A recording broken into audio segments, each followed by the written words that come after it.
എന്ത് പറ്റി? ഹിക്കപ്പായോ?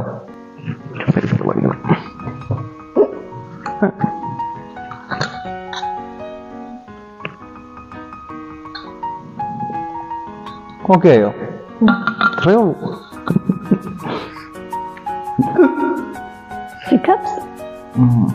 ആരാത്? ഞാനിവിടെയുള്ളപ്പോ നിങ്ങളെ കുറിച്ച് വേറെ ആരാ ഓർക്കാൻ? പറ. ഓർക്കാനോ? ആ, ഹിക്കപ്സ് വീഴുന്നത് സാധാരണ നിങ്ങളെ കുറിച്ച് ആരെങ്കിലും ഓർക്കുമ്പോഴാ. ആരാ അവള്? പറ.